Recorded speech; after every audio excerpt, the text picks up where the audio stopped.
What's up, guys? So I'm doing a live stream today. Let me know if you can hear me, if you can see me. I can't see myself yet, so say hello in the chat. Let me know where you're from. I'm hoping the on YouTube it's coming out. So I'm actually doing this a bit different. Hey, how you doing? We're doing this both on YouTube and on Instagram. So we're doing it on both. Yeah, let me know where you are watching from, whether you're on Instagram or you're on YouTube. Hello, Omar. How are you?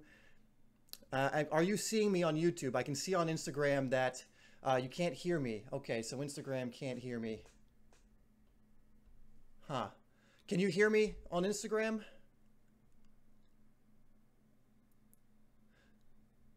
Hey guys, how you doing, YouTube? Give me 1 second. For some reason, I can't see myself on YouTube. Can you guys see me?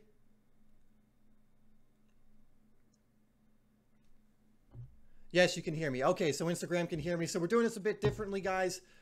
You can't hear me? Can you hear me now? Why isn't this? All right, so it seems like we're having a problem on the YouTube version. Yes, you can hear me. Okay, okay. All right, guys, so say hello in the chat. We'll get started in a moment. I have some of your questions from Instagram, and we'll get to your questions in the chat as well, so you can hear me. All right, cool. And I'm for those guys who were at the test, I'm assuming this sounds a lot better because I'm using a microphone. All right, guys, so tell me where you're from. Say hello. I don't know why I can't see myself on the YouTube one. I'm assuming you guys can see me. Very low sound. Okay, I'll see if I can do something about that. Maybe if I might need to hold it up like this. All right, guys, so how this is going to work, we're doing this both on Instagram and on YouTube. I've never done Instagram Live, so I want to test that out. We're doing it simultaneously here. And how this is going to work is you can see me good. We're going to answer your questions from Instagram and the YouTube community. And then we're going to take your questions in the stream. So one thing I want to figure out just before we get into that is why I'm not showing up. I can't see myself on YouTube, which is weird. So I'm just going to bring myself up on here and obviously turn the sound off. Hello from India. Hello, sir. How are you doing? Doing Instagram Live for the first time, and we'll get into your questions. Okay, so it's obvious that you guys can see me, so we'll get right into it. First off, how did you guys like the games over the weekend? I wasn't too happy because Liverpool lost to Man United. We had a terrible game. Okay, you guys can hear me. Hello from Kuwait, Italy, Nepal. We got good sound from Libya. We got Indian. I'm doing really well. JTR Tricks, thanks for asking. Just a random dude from Sweden, Romania. We got a lot of countries represented. It might be your phone because it looks like a lot of people are doing just fine with the sound. Yeah, 2-1. I know. I know. There's some Man United fans in this chat. I know you're gonna be giving me some crap, but it's all right. We'll bounce back. We'll bounce back. Unlucky. I'm doing great, guys. So we're gonna start getting into your questions, and then we will take your questions from chat, just like we're doing. Yeah, Barcelona beat Malaga. Who saw that Coutinho? Who saw that Coutinho goal? How sick was that little flick? I know you're happy, Gucci Monster. We're gonna get you into Champions League though. That's what's gonna happen. You know it's I am a Liverpool supporter.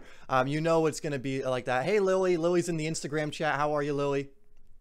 And we're gonna get to your questions now, guys. So I want to get to some of your questions from Instagram on the post I did. Then we'll get to your questions in chat for both Instagram and YouTube. That Coutinho goal was sick. I know. I didn't actually get to watch the Liverpool Man United match, but I did get to see the highlights, and it looked like we were atrocious. And just, you know, we didn't deserve to win. So we didn't win. That's the thing. We apparently we couldn't string even a simple pass together. So when you can't even string together, it's really weird with me just holding this up. But if you can't string together, yeah, we were shit. That's how you sum it up. Trent Alexander-Arnold was not good. Salah was nowhere to be seen, but we can give him a pass since, you know, he's been playing so well. But yeah, so we're gonna get into your questions, guys, and then we will get into Man United did park the bus. Luka Dakovic says, but it worked. Their defense was really good. The only reason we scored was because of an own goal. So there really is no one to blame but ourselves. We did not turn up. If our attack had turned up, if we could string some passes together, we would have done better. What is my favorite team after Liverpool? Crystal Palace, because my granddad played for Crystal Palace. My mom supported Crystal Palace. So I hope they do well. I know they lost the other day, but can't do much about it. All right, guys, so we're going to answer your first question. And because someone asked me, I remember a pretty good one in the Instagram thing. So let me just bring it up real quick. Okay, well, this one I've answered before, but someone asked, how consistent do you need to be in your practice in order to be a good player? I know that most of you already know this, but I'll go over it really quickly. And obviously, how consistent do you need to be? Well, let's look at the best players in the world. How consistent do you think Messi is? How consistent do you think Ronaldo is? Salah, Rashford. Okay, I'm going to put it down. If you guys can't hear me at any time, you let me know, okay? So how much do you think these guys practice? They practice every single day. So how consistent do you need to be? You need to be able to be as consistent as possible. Now, if you're burning out, then you obviously need to take some kind of rest. You need to cut back off a little bit, but you do need to figure out Messi is born consistent. No, actually, Messi was not born consistent. Messi had to work hard in order to get to that point. You're not just born, and actually, this is interesting. I have a book here that explains this really well. If any of you are looking for a book that explains essentially how people get really good at something, take a look at this book. It's called Peak. And it explains how Messi became Messi. It explains how people like Picasso became so good at what they do. How people like Michael Jordan got so good. Let me just show it so Instagram can see it as well. That's a great book to read if you want to know how people actually get to that elite level of something. This is like Olympic athletes. It goes over chess champions, Olympic athletes. I think it even has a little thing on soccer players as well. So it's it's not all about talent. I for one don't think talent's as much a factor as people think. There's a lot that goes in. So the book is called Peak. That's just the title. It's by Anders Ericsson and Robert Poole. It's a great book if you want to learn about the area of expertise in any area, not just football, but how someone becomes good at anything. It's a great book to get into. So if you guys want to know, like, how consistent do you need to be, by this book, it's not only about how consistent you are, it's also about how you train. It goes over something called deliberate practice, because if you go out and train and you're just kind of willy-nilly with it, like if I go out for an hour and just start training, right? And I have no plan, I'm just going around kicking around for no reason, and there's like no structure to it. I have no goals. I'm not doing anything deliberately. I'm not going to get that much out of it. But if I go out for an hour and I'm focusing on a specific thing I'm trying to improve, and I'm in flow and I'm concentrated the whole time, I'm going to get infinitely more out of that session than a session where I go through the motions. Read The Art of Learning. The Art of Learning. Oh, what's up, Marco? That's from Marco. Hey, what's up, dude? Can you get a free ebook on your website? Yeah, you can. You can. I have a free ebook. If you go to simplysoccerpro.com, on the homepage, you'll be able to access. You put your email in, and I will send you a free ebook. And if you have not gotten that, you should, because it's like it was an ebook I was originally going to sell, but I just gave it away for free. Because I figured, not everyone will be able to pay for it. So if you haven't gotten my free ebook, take a look at that. It's like I forget how long it is, but it was originally intended to be something I was going to sell for like 10 bucks or something, but I just ended up giving it away for free. So please get that if you haven't. I want everyone to get that because I don't want you to miss out. If you were a football manager, would you park the bus or go out all attack? That's a great question, because I am an attacking player myself. So I feel like I would be more attacking. But, when it comes to like a manager like Jose Mourinho, he's effective. It's not pretty. It's not like something that I like to watch. But, he just, for not to blow up Liverpool or like be big-headed about Liverpool, but Liverpool has one of the best attacks in Europe right now. And Man United managed to stifle that with their tactics. Were they boring tactics? Maybe, but they won. And of course, Liverpool didn't play well, but a lot of that had to do with Man United as well. And Rashford had he got both goals. He had a great game.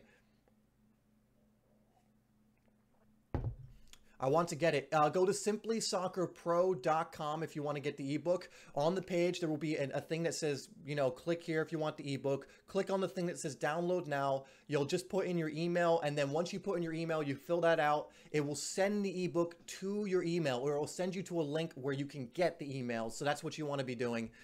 What kind of attacking player am I? I'm a striker, more center attacking mid striker. Thanks, Marco. I think the highlight of that is you got to tackle me in a video. You got to tackle me. That was the funniest thing I think we've done in a while. 11 out of 10. Do I want to become a soccer? I am a soccer player. All right, so let's answer some of your questions in here in the chat. So Instagram, what's the author? If you're talking about peak, it's Anders Ericsson. So why don't you stream? My brother let me donate to you. You can actually, if you want to donate, you can donate in this. I do need to set that up. But there is something called a super chat. So if you see like the money icon down there, I think you can. I'm not 100% sure how that works, but there definitely is a way if you really do want to. I really do appreciate that. What kind of striker? Not a target man. I wouldn't say I'm a false nine, but I really like to drop back into the midfield and receive the ball. I'm a tall 6'3" guy, so everyone thinks I play more of a target, and most teams expect me to. But I like having the ball at my feet. I like making runs in behind. I like being able to drop back in the midfield and then spin around. So I think I wouldn't consider myself a target man, so to say. Yeah, kind of like a Griezmann style or a Roberto Firmino false nine type style. So how do you stop yourself? My favorite team's Liverpool. Thank you. So let me answer this first. How do you stop yourself wasting time even if you are conscious that you do it? It's like anything else. It's a skill. If you're so used to doing something in a certain way, so if it's become habitualized, so for example, you're used to procrastinating, like you're used to playing video games, all this stuff, you have to understand you're not going to go from like here where you're procrastinating to like right here where you're super productive. You got to take it in steps. So you just need to maybe start creating one new habit that's going to help you to stop wasting time, as you call it, or to procrastinate. Maybe just start with 10 to 20, 30 minutes a day. Maybe you add, you start reading daily, or you make sure you practice every day. Start out small. I think one of the reasons a lot of people fail to make habits is they go, I haven't been practicing every day, so I'm going to go out and practice for hours. And then that becomes overwhelming because they're not used to it. So start out small. Start 10 minutes, 20 minutes, and 30 minutes and build your way up. You don't need to, go from 0 to 100 in 6 seconds. Make it something so that you can build a foundation and you're not just going from here to here, because that's not sustainable. If I, for example, never played, let's say, I don't know, a sport. I've never played ice hockey, for example. Let's say for whatever reason I want to get into ice hockey. If I go out and try and, I think I'm going to be good within like a few weeks, that's going to be a ridiculous expectation, but I can work my way up. I can practice a little bit here and there, or consistently for a little bit and work my way up. But if I try and do it all at once and expect myself to just be amazing at it right away, then of course I'm going to get discouraged. So incremental integrity, guys. Impolite Prince, I'm doing great, man. How are you doing? Glad to have you here. All right, so let's get to, someone asked me on Instagram, what top 3 books do I recommend? Who does Bill Gates? I have no idea who Bill Gates is in football. And don't worry, we'll answer some of your questions on Instagram. The reason Instagram, I am also doing it on YouTube right now. So I have a lot of questions that is coming my way. So I want to answer this question real quick. And it says from Santiago Lugog, I think, top 3 books I recommend, top 3 TED Talks I recommend, and top 3 podcasts I recommend. So, it depends what you're looking for, but, most of the books I read aren't necessarily football related, but you really can't go wrong in football with certain autobiographies by players. Like I've read Steven Gerrard's, I've read Kenny Dalglish's, I've read Sir Alex Ferguson's, and I've read Jimmy Johnstone, who you guys may not know, was a famous Scottish player back in the day. My dad's Scottish, so he gave me that one. But yeah, you can read autobiographies by Pep Guardiola, Jurgen Klopp, if he has one. These managers who give you kind of an insight look into the game of football. But outside of football, I will give you some recommendations. So this book is my favorite book. It's called The Fifth Agreement.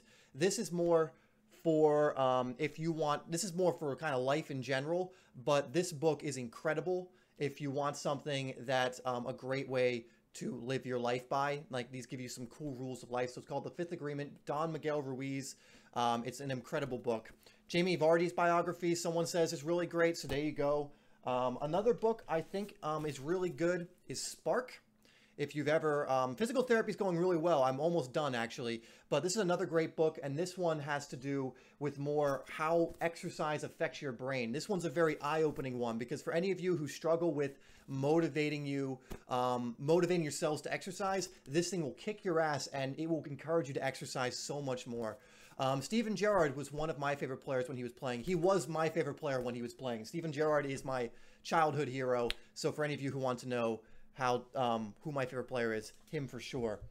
And also, the other guys, just so you know, the other book I recommended was Peak. This one will, again, this one I think will help you directly with football because it goes over how you become an expert in something through deliberate practice. So this is an incredible book.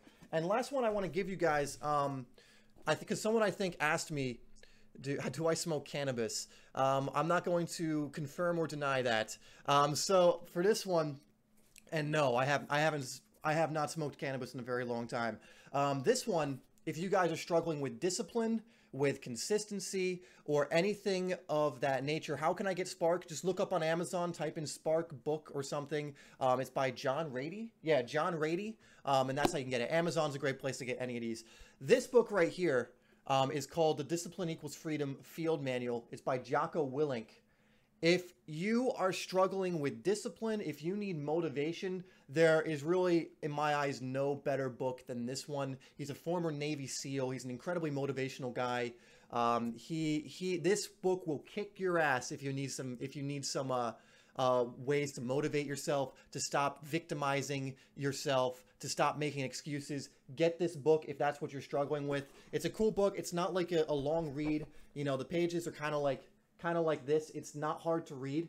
But this thing, if you are not doing well with your discipline, it will help you in that regard. Of course, it comes down to you in the end. But that's the other thing. So real quick, I'll finish this question for top 3 podcasts I like. Jocko Willink's podcast is good. Lewis Howes' podcast, if you're looking for motivational, inspirational, just quality content from a wide array of different successful people, Lewis Howes' podcast is the way. What's wrong with the camera? So let me see. So the camera on YouTube, guys, is a bit wider. I'm going to try and fix that in the future, but I couldn't figure it out in time, so we kind of... the time, it's 10:17 where I am, okay? Hello, guys, for those of you joining in. So let's get another question from you guys in the chat. So Instagram, all you on Instagram, let's get a question from you. The book name is, if you're talking about this one, it's called Discipline Equals Freedom, I believe, by Jocko Willink. And this is a really good book on discipline and everything like that. So let's get some questions for you guys on Instagram real quick, if you guys have any. What makes a good captain? You know, there's a lot of players that go over this. You know, I think Steven Gerrard actually on Sky or wherever he does punditry kind of talked about how, you know, there are many different ways to be a good captain. Like Gerrard, for example, he was never really the guy who yelled or screamed at players in the way like a Roy Keane would, who was another fantastic captain. He led through example. So you can, you know, for me, a captain is someone who takes responsibility upon themselves, who puts their ego aside for the betterment of the team. And you can have kind of many honorary captains within a team. Just because you're not the selected captain, like you don't have the armband, doesn't mean you can't be a leader within your team. But if you are the captain, you know, you have to be someone who, again, will take responsibility for things. You have to be someone who will encourage their teammates and give the teammates what you need. Because some people need to have, like, you know, the hairdryer treatment, as they call it, where they need you to scream at them. That motivates them. But other players need, you know, like an arm around their shoulder to encourage them. So as a leader, you need to figure out, you know, which players need which. You need to figure out the best way to motivate your team, to inspire them, to get them going. You know, something that was great about Steven Gerrard as a captain at Liverpool was, you know, his passion was, he always left it on the field. He was so inspirational in the way he played. He never backed down, and he took the responsibility of the team on his shoulders with big performances, you know, almost every single game. That's a great captain to me. I don't mind a captain that's verbal as well. Roy Keane, even though, you know, Manchester United player. He was an incredible captain. He led through example, and he was also a very loud player. He would give you the hairdryer treatment along with being able to lead by example. So there's many different things that I think determine a good captain, but I'd say one of the biggest ones is taking responsibility for yourself and also helping your team out by putting your ego aside to do what's right for the team. So that's a big one, okay? And of course, you know, looking at people like Gerrard, like Keane, like Maldini, people who have been great captains, looking them up, looking at their interviews, looking at what they say about being a great captain is going to be better than hearing it from me, right? Because they've captained AC Milan, Liverpool, Manchester United, these huge clubs, not like these, you know, anything else, these huge clubs. So learning from them, seeing what they have to say about this is ideally going to be the best place to learn, okay? All right, guys, let's get another question in the YouTube chat. Please shout out my name. All right, Frightmare. Frightmare, is that it? There you go. I got it. You'll see that in a second. I shouted out your name. Let's see. All right, let's see what questions you guys have piling up here. Andre Lopez, today is my first game after I sprained my ankle. How do you suggest I play? Well, if you're fully fit, man, like if you're good to go, I hope you're fully fit. I hope you're not playing before you're fully fit. But if you're fully fit, don't even think about it. Just play your normal game. Like I know, you know, don't do anything silly or anything like that. But if you're coming back from injury and you're fully fit, then just get, you know, just go right back into it. You know, don't you know, go half-assed into it. Don't do anything like that, and don't really you know, do anything that you would, don't do anything different than you normally would, you know?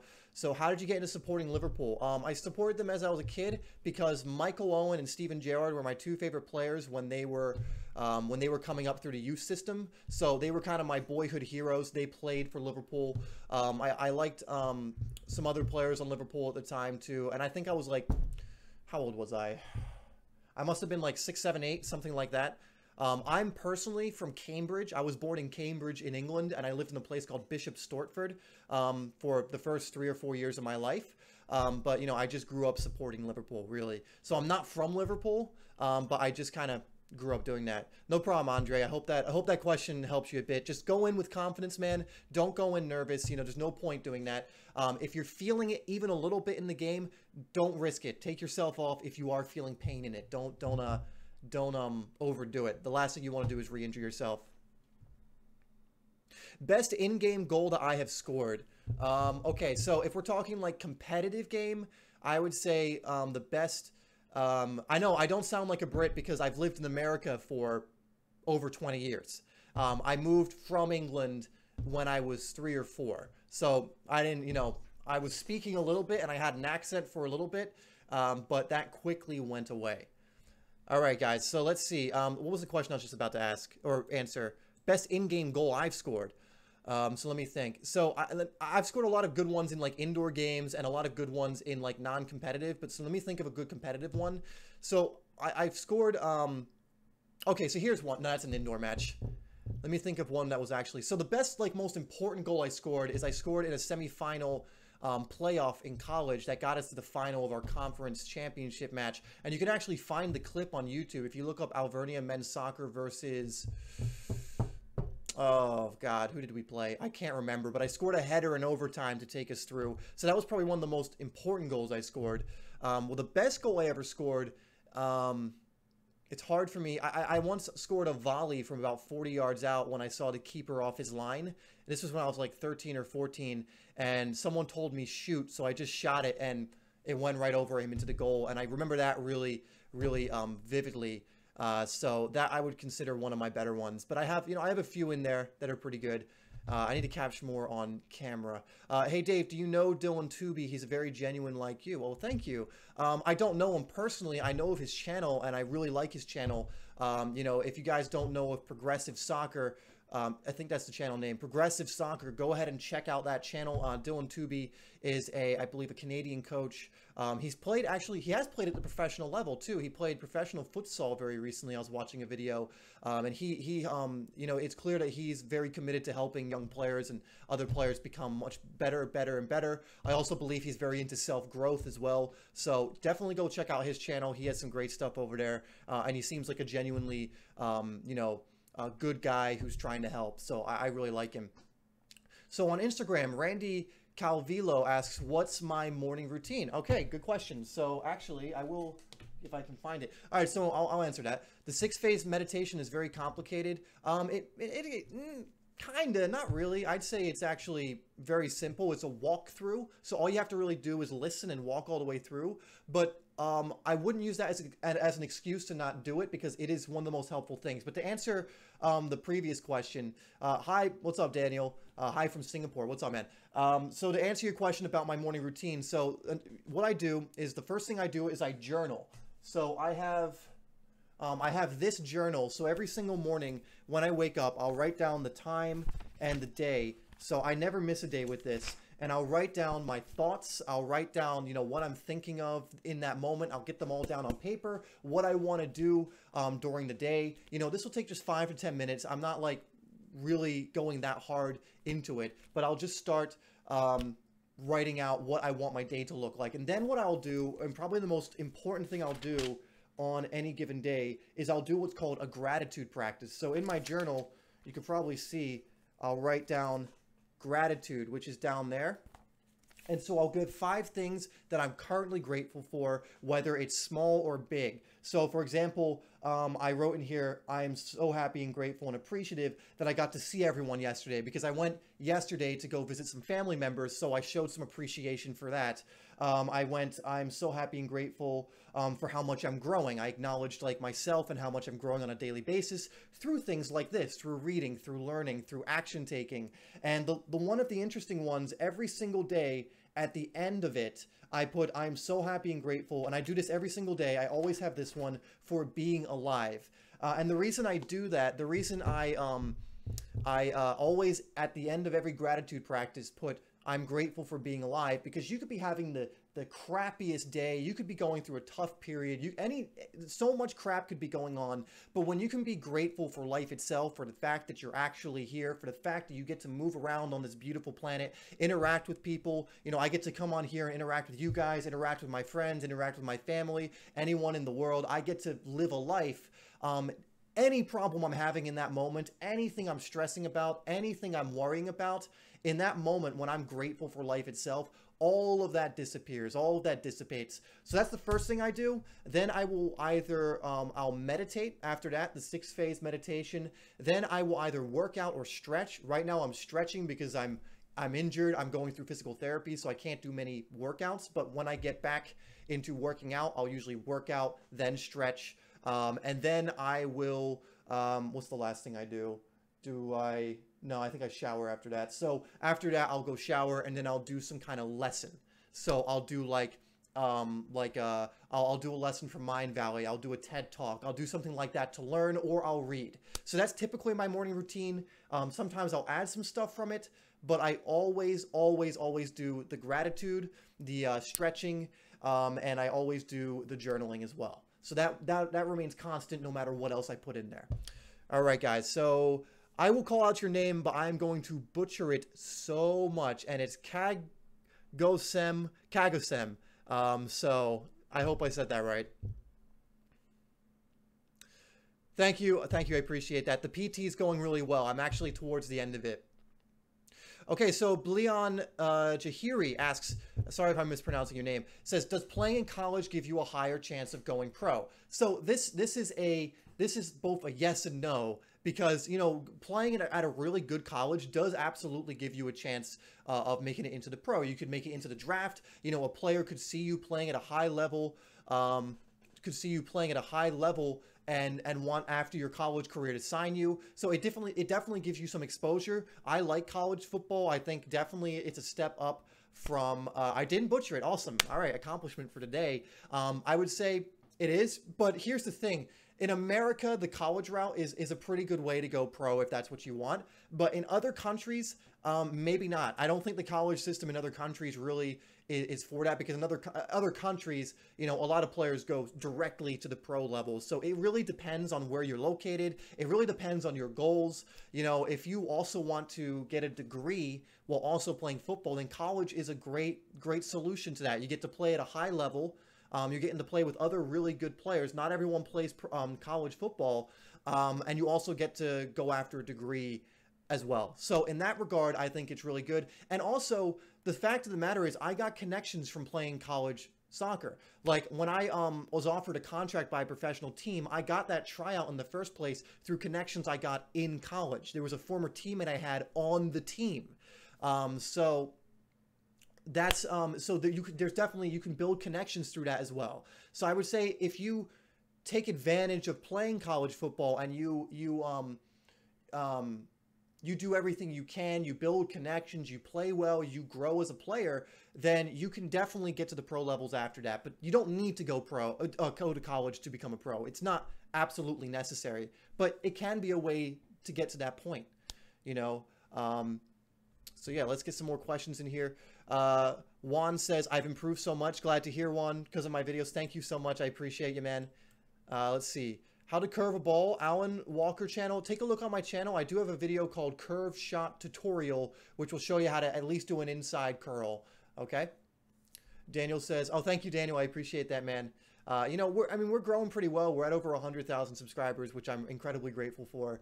And, you know, when I hit it, it was kind of surreal. You know, that's a lot of people. All right, so we'll keep going for a little bit longer. I'm looking at your questions in Instagram. We'll see. Let's see who's got a question on Instagram right now. On someone, hey, from Saudi Arabia, how you doing, man? Thanks for joining us. How can I improve the mental side of dribbling? G10. So G10, I actually made a video specifically on this topic. It's called The Mental Side of 1v1. So if you go on my channel and you search Mental Side of 1v1 in the search bar, you'll get a video on that exact topic. How to kind of prime yourself or set yourself up mentally to beat players one-on-one. Because a lot of that does come to confidence, as a lot of football does. A lot of it is confidence. Someone asked me a question here that I really liked. Let me just bring it back up. Oh, I like this. Okay, so little dude from across the street, which is a great username, by the way. Hey, Dave, do you ever get into flow mode playing football, e.g. when dribbling? Yes. This is absolutely the mode you want to be in when you... Oh, do I have... I don't. When you are playing. Like, when I'm in flow, when I'm, like, not really thinking about anything, I'm not concerned or worried about something in the past, I'm not trying to think about something in the future.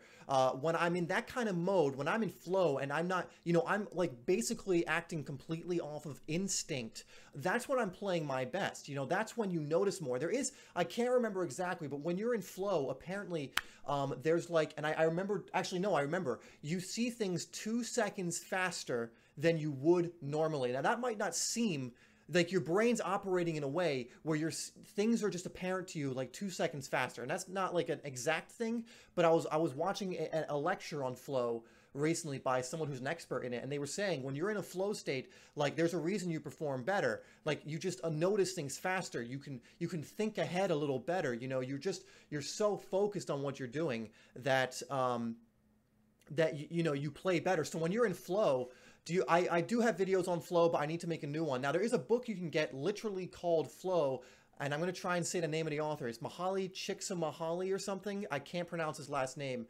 But, you know, it's something you definitely want to aim for. And when you're in flow, again, you basically see things 2 seconds. You operate like 2 seconds faster. And even though, again, that doesn't seem like a lot, that's huge. Like, imagine if you're 2 seconds faster than someone in a match. Like, that's the difference between getting the space you need to score a goal and not getting the space to score a goal. That's the difference between, you know, blocking that shot someone's taking that could end the game or have your team lose and you blocking it. So getting in flow is essential, I think, if you want to play a really good game. Now, how do you get in flow? You know what? I'm going to make a video or do a live stream specifically on how to get in flow, because there are, I think, there's like 4 or 5 different main triggers to get yourself into flow. So I will make a video on that so you guys can start using these strategies, okay? Do I know what do I think about David Goggins? I think he's an incredibly motivational individual. He's like that no BS type of guy, no excuses type of guy. And I really like that because it's like a take responsibility for yourself, stop complaining, stop victimizing yourself, and just do and just take action. And I love that. And yes, Impolite Prince, I'm streaming both on Instagram and YouTube at the same time. I've never actually done a live stream on Instagram, so I'm doing them both simultaneously. What's up, Philip? How you doing? Sid Hant 10, how you doing? Good to see you. So yeah, we're doing both. All right, guys, let's get a few more questions. We've been at it for about 35 minutes, so we'll do a few more, and then we will call it a day. And by the way, we're going to start doing these, I think, twice a week, so we can answer more questions, get to more stuff, and all that. So let's do a little more. What's up, Christopher? How you doing? Oh, nice. Okay, so Agile RK says, hey, Dave, after 20 days of consistent 2 hours of practice every day with juggling, passing, and ball control, I improved by a mile. Do I keep practicing or switch up the drills? I would say if it's helping you right now, if it's improving you, keep stick with what you're doing. And when you find that you're getting diminishing returns, or you're finding you're not improving, you've hit a plateau, then kind of restructure it so you can challenge yourself a little more. But isn't that cool that it's only 20 days, less than 3 weeks, where you're seeing, as you put it, improvement by a mile? Imagine if you go for 2 months, 3 months, 6 months, a whole year of consistent, deliberate practice. Imagine how much you're going to improve.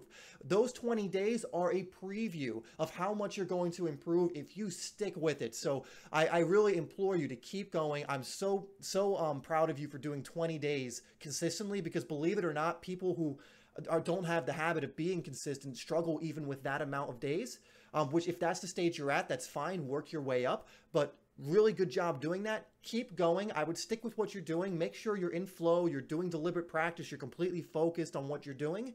And then when you find that it's getting to the point where you're not improving as much anymore, or you're hitting a plateau, it might be time to rearrange what you're doing, increase the challenge, and go from there. You always want to be evolving and growing and improving and challenging yourself. And also, that's one way you get into flow, is when you challenge yourself to the point where it's not like super hard where you can't do it, but where it's actually a challenge. Like, for example, if you ever played with a friend who doesn't really play football, and you kicked around with them and you tried to beat them one-on-one, and it's super easy and it's kind of boring because it's not challenging. Like, yeah, it's fun for a bit because you're like, you can't get the ball from me, or you just meg him a few times, but eventually it gets boring. Why? Because there's no challenge. But when you play with someone at your level, it forces you to start playing better. When you play with, and this is why I always say you want to play with players who are good. You don't want to be a big fish in a small pond. Why? Because you will not improve. You can go through the motions and still beat those players. But if you play with players who are at your level or above you,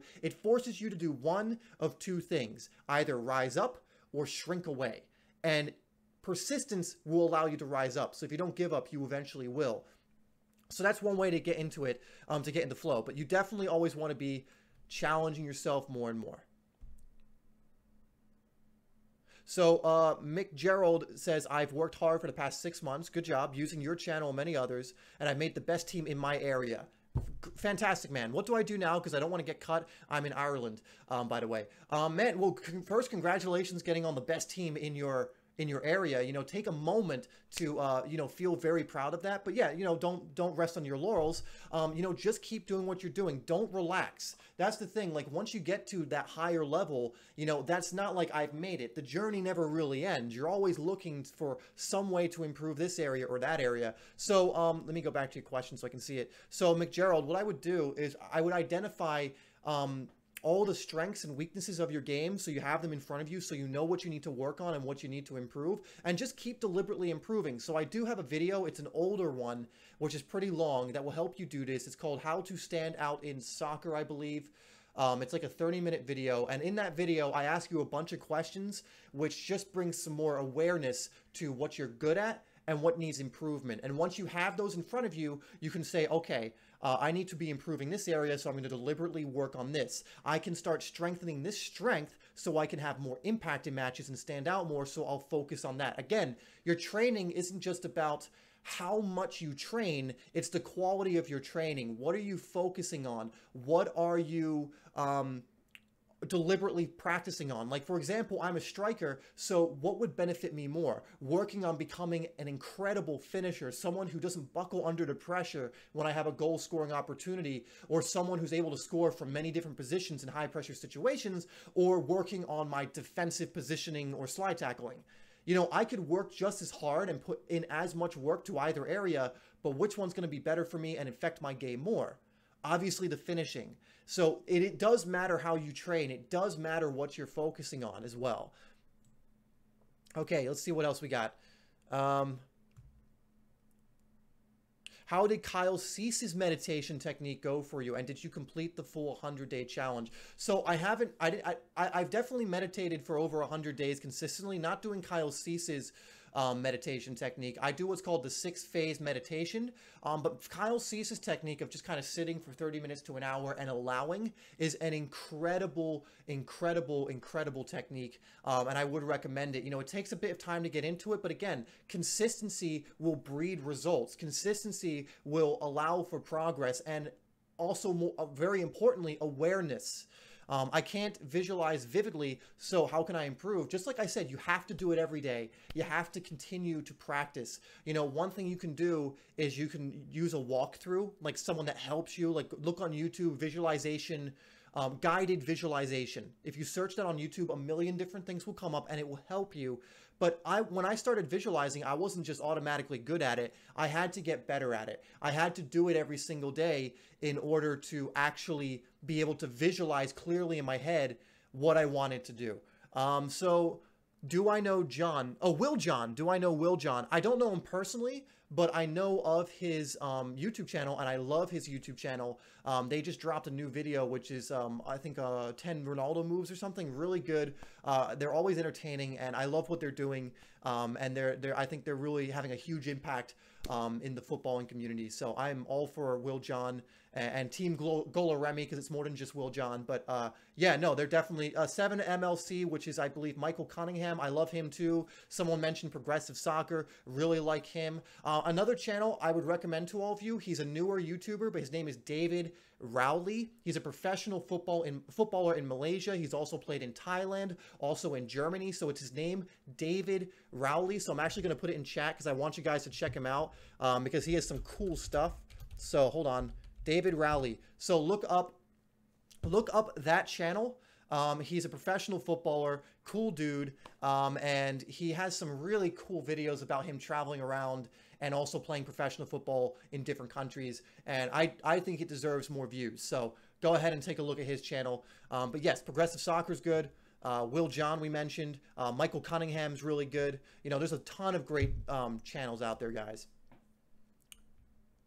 Okay, let's see what's going on Instagram. Henry, I look like Henry Cavill. I don't know who that is, but I'll take your word for it. And I'll take it as a compliment. Thank you.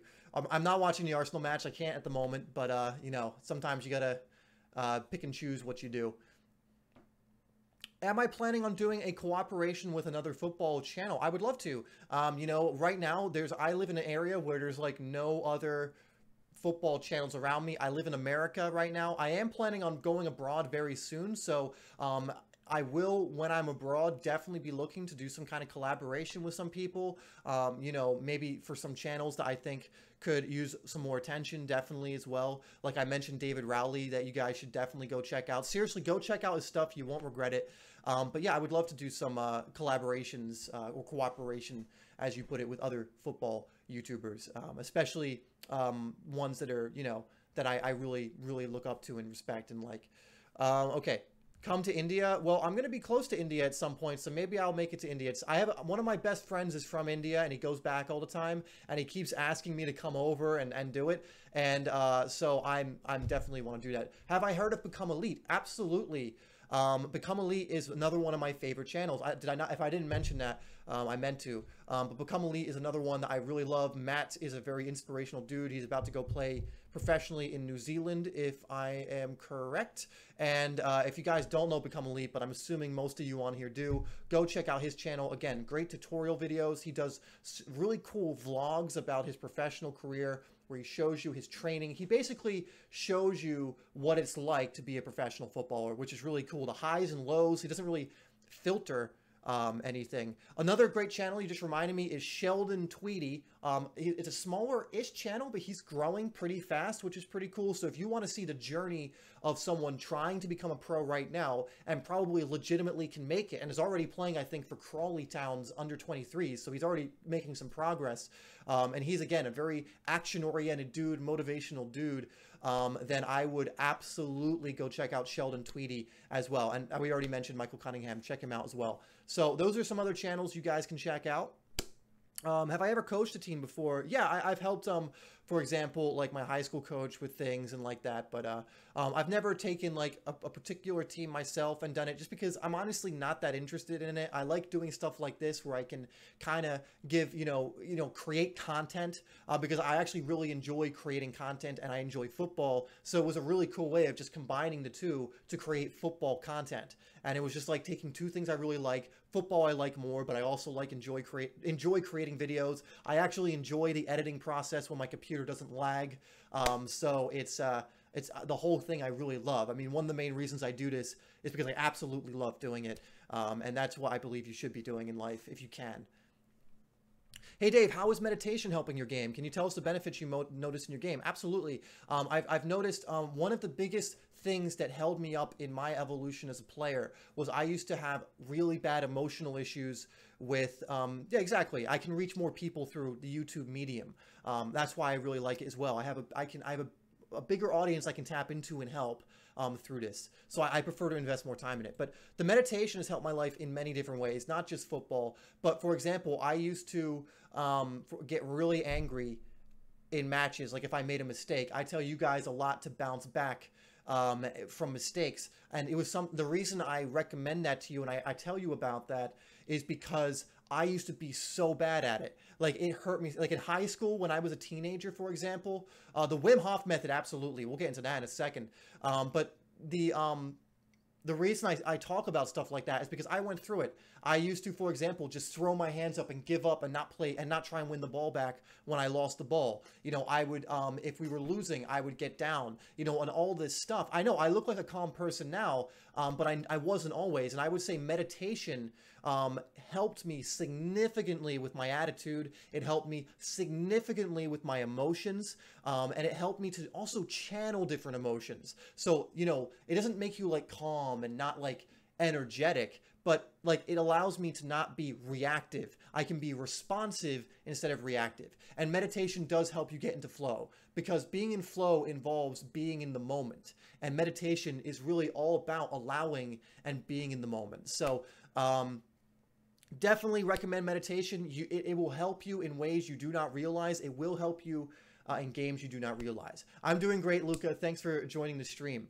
So let's talk about Wim Hof real quick because a few of you have asked what that is. So if you look up Wim Hof and the Wim Hof method, Wim Hof is, he's Dutch. He's this Dutch instructor who is, his goal in life is to essentially, he's got an incredible mission in life to essentially eradicate things like depression, anxiety through non-pharmaceutical means. And he basically wants to show people that you really can, there really is a thing called,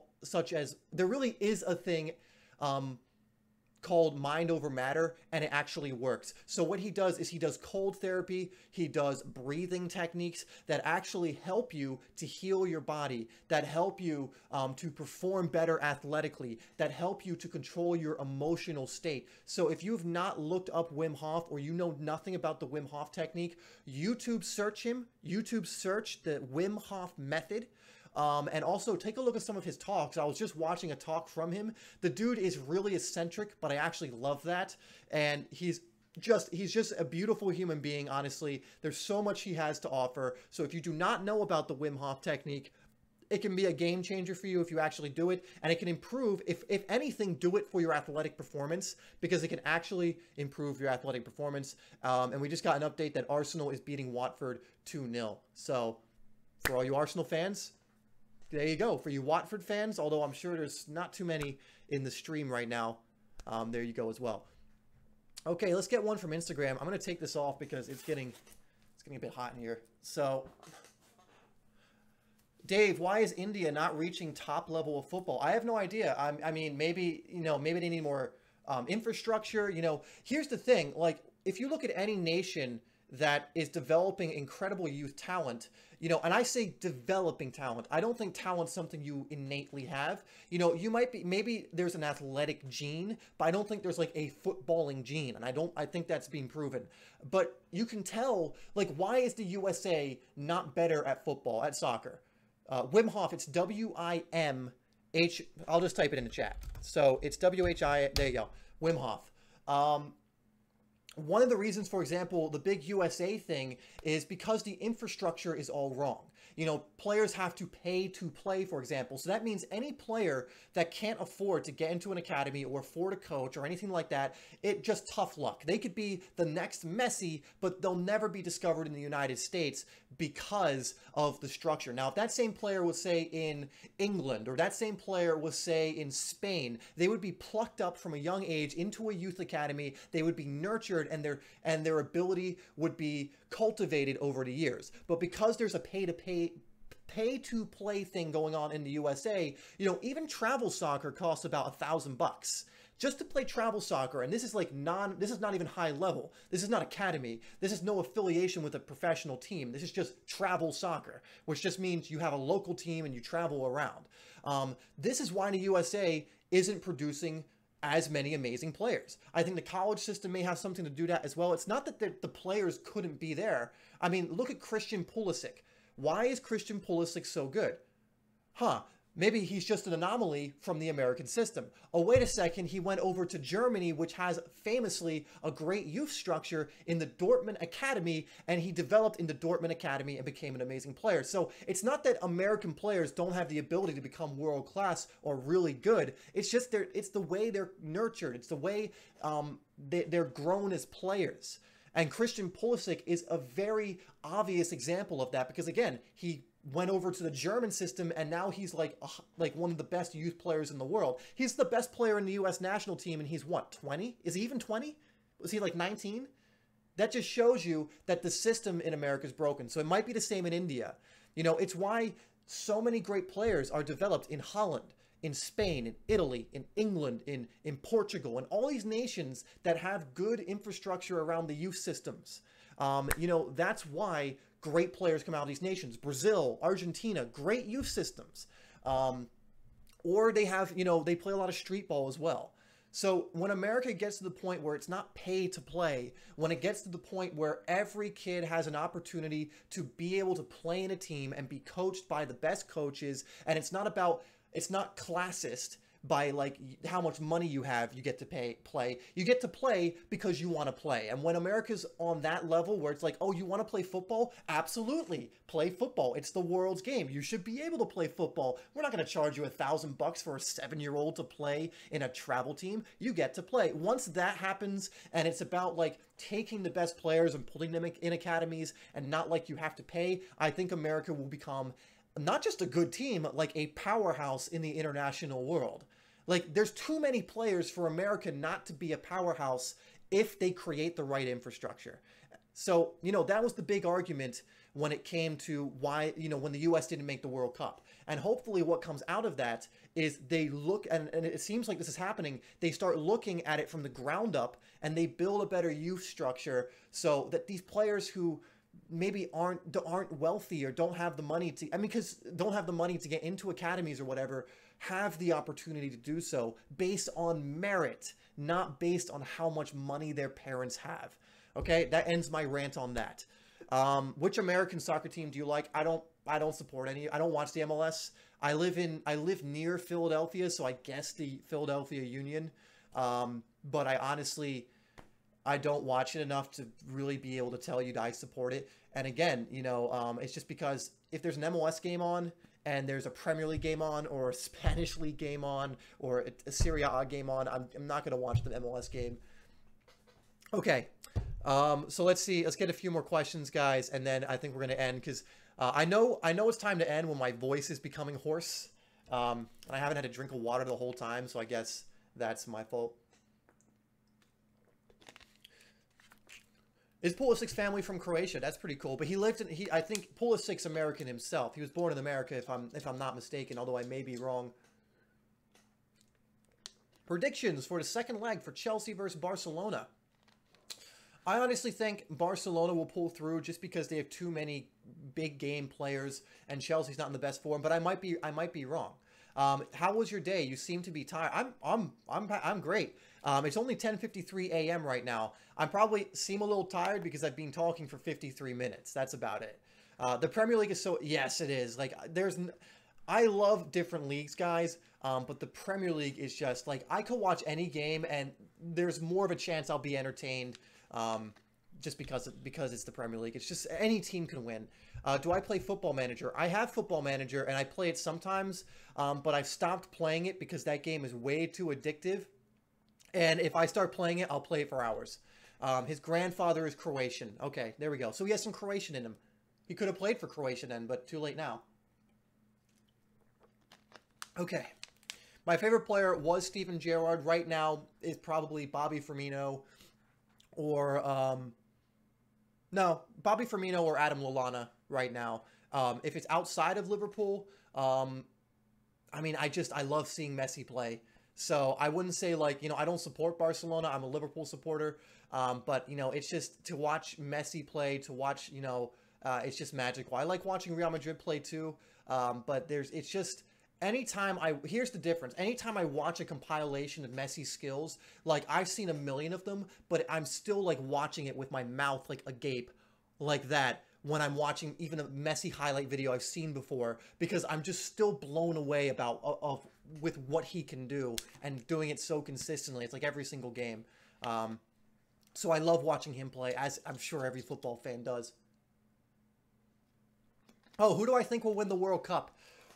Who do I think will win the World Cup? That's a great question. I would love for England to win it, being English. But that's maybe, if we can get an informed Harry Kane and we actually play players based on merit, and Gareth Southgate decides to actually play attacking football, which suits our team, maybe. But I don't think we will. I think Brazil looks really strong, really, really strong going into the World Cup.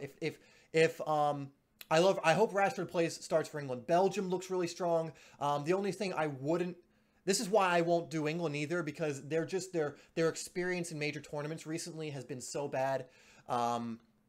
So I think France is a good shout as well. I think though Brazil is so stacked and they've been playing so well. And not only do you have Neymar now, who's like the talisman, you have Coutinho playing absolutely fantastically as well. He got his big money move to Barcelona. He has a point to prove.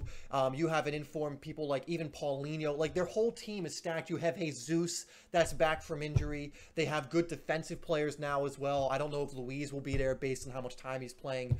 But you also have Thiago Silva. You have Ederson now as a goalie. Like one of Brazil's biggest problems for a while was goalie.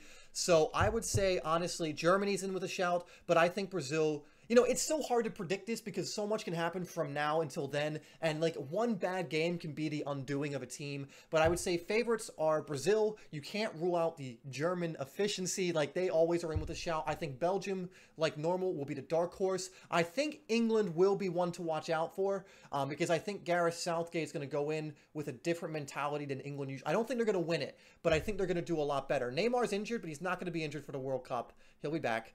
The biggest problem for England has always been these players that perform so well in the Premier League but can't do it together in the international stage. And I think the biggest problem with England is ego, because you have so many people that are... Don't rule out the Aussies. Hey, what's up, Dave? How you doing, man? You know what? I would love for the Aussies to do like a 2006 and have a run, and this time not be cheated by a penalty late against Italy. I really loved Australia when they were in the World Cup. Besides, we need Tim Cahill to have one last appearance at a big stage and have a good one. So guys, on Instagram is telling me that I have 1 minute and 26 seconds remaining. So I'm guessing there's an hour cap on Instagram live streaming. So if it cuts out, that's the reason. I'm going to go a little longer on the YouTube one, but Instagram I can't do anything about it. It's automatically going to close in about a minute. So I'm sorry about that. So let's see. my favorite international team is England because I was born in England. I'm English, so I want them to do well. And going back to the problem with England, I just think we're too cautious. We're too, the media really always gets on the back of the players, hypes them up to the point. But we have the players. Like, you look at Harry Kane, one of the most lethal strikers in the world right now. We have great defensive players. The goalie's a bit iffy.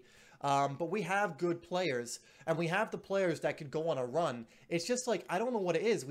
When we play together as a nation, they don't click. I don't know what it is. They just don't click. And so if they can click, they can go on a run. If they don't click, we'll get out of the group stage like we normally do, and then we'll be knocked out by the first good team we play. That's usually... Or my family cheering for England. Yes. I'll have to find his question. Hey, Dave, do you think a girlfriend is a... Okay, hold on. Give me a sec. My family is... My mum will be... My mum is English. My sister's English, but my dad's Scottish. So he'll be cheering for England to lose. He will not be cheering for England to do well. He'll be hoping England get knocked out of the qualifying rounds and don't win a single point. But most of my family will be. So I will not be watching... I probably will be watching it with my dad. But he will hope we do poorly. All right, we'll still a few more, guys. I'll answer a few more questions. Albert E's question. Do you think having a girlfriend is a bad thing at the age of 17 when you were chasing a very big dream? You know, this might seem like a silly question, but this could actually be a pretty big question. So for me, it's all about priority. Now, I know for people who are in relationships, you know, it's a balancing act. But the thing is, you get one life, and whatever your religious beliefs are, I think we can all agree, you get one life in this form. So whether you believe in an afterlife or whatever, let's say you get one life to pursue a footballing career. So if that's the case, you know, you have to think of, what are my priorities? You know, if the person you're with is very supportive of you. Like, I mean, you look at, like, here's an example. Matt Sheldon, we talked about him. You know, you see his girlfriend on his videos sometimes. She's incredibly supportive of him. Like, if it's someone like that, then there's really doesn't seem to be an issue, you know, and that's the kind of person you want to be with anyway, someone who supports you and you support them. But if you have someone, for example, that's like, I don't want you pursuing this, someone who's trying to control you, someone who's like, no, I don't want you pursuing football, I want you to put more time into this, blah, blah, blah, then you need to, and again, I don't want to make a decision or put these things into your head. I'm just saying, one life, what are your priorities? What do you truly want? And I really think you should come from that perspective. So I know it might be a difficult decision you might have to come to, but again, you can balance it. Again, there are plenty of people who go after it while also maintaining a relationship. I believe Sheldon Tweedy also does the same thing. He's going after a professional contract, still has a girlfriend. So it's possible. It can be done, guys. So I don't think it's necessarily a bad thing. It depends on the circumstances. Okay, let's see. Yeah, and many pros have girlfriends. I was just watching. I was just watching something on Luis Suarez, and he was talking. He had like his childhood sweetheart's now his wife, and you know, a lot of those stories are really cool because you know that they had to support each other through the hard times and everything as well. Even when he wasn't really a big name, even when he wasn't really making any money doing it, you know, that's the kind of thing, the kind of relationship you would want anyway. Like if you're, I mean, I don't want to give relationship advice. What am I doing? But like, in those kind of things, you should both be supportive of each other and each other's dreams. That's what I just believe. And if it's not, and someone's stifling you, and this can be any kind of relationship, parents, friends, you know, romantic relationships, if it's preventing you from going after what you truly want, then you just need to figure out what are your priorities.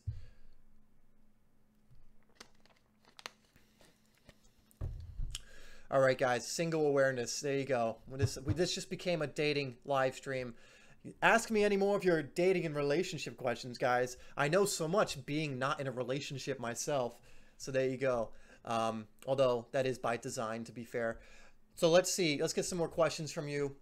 Wow, we've gone over an hour, guys. So let's get one more, two more questions, and then we're going to call it a day. Thank you so much for all of you who have stayed the whole time or who are joining us now for being in here.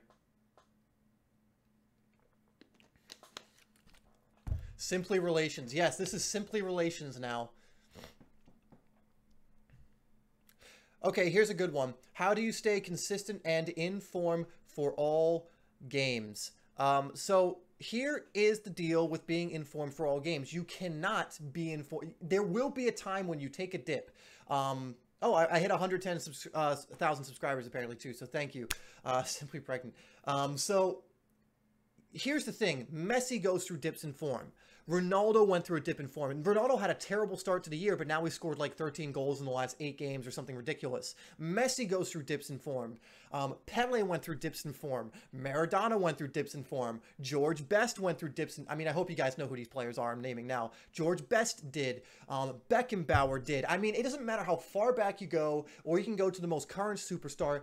Every single best player in the world went through dips in form. And what that means is this is natural. It's not about putting yourself on to this expectation that's impossible to maintain. You should try and play your best every single game. But like, look at Mo Salah. He's having the season of his life, and he didn't have a good game against Man United.